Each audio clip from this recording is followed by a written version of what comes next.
okay. Yes. Pikit kayo. Sit down. You just have to listen to my word. Ilalagay niyo inyong kanang kamay sa parte ng inyong katawan na may karamdaman.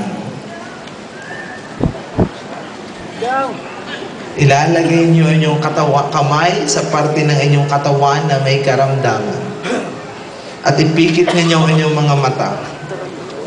At ako ay mananalangin.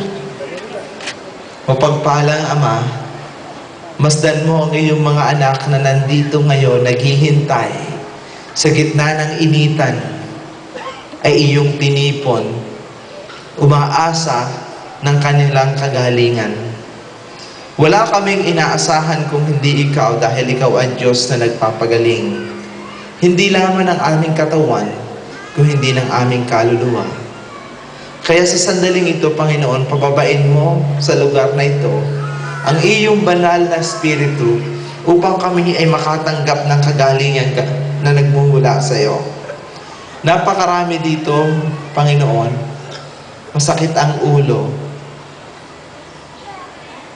malabo ang mata, hindi makarinig. Napakarami dito, Panginoon, may cancer. Hipuin mo ang kanilang katawan, mata, ilong, tenga, dibdib. Marami dito may lung cancer. May cancer sa balat. May cancer sa baga. May breast cancer, may cervical cancer. May cancer sa tiyan. Lord God, right now, hipuin mo sila at pagalingin. Marami din dito nasa wheelchair, na stroke, na paralyzed. Lord God, remove the black arteries in their bodies. Lalo-lalo na yung kanilang puso na barado na. Marami dito may diabetes. May sakit sa bato.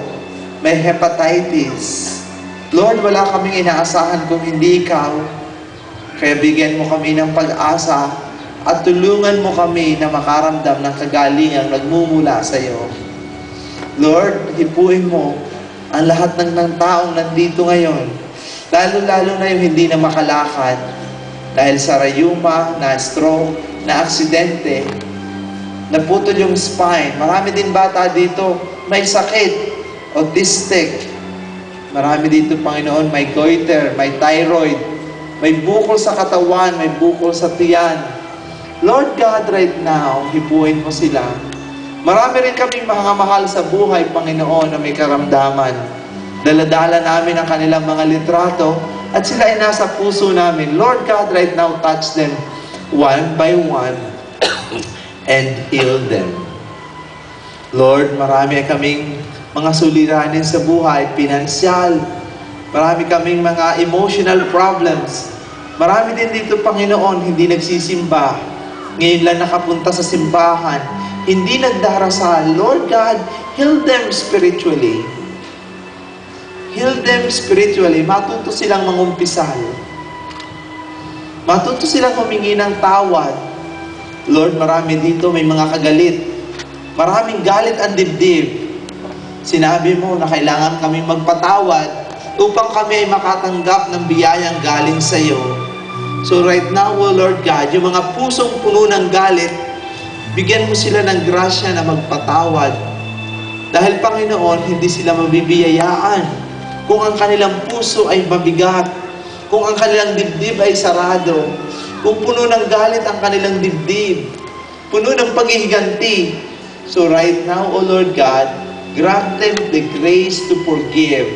Bigyan mo sila ng grasya at biyaya na sila ay makapagpatawad, na sila ay bumalik muli sa iyo.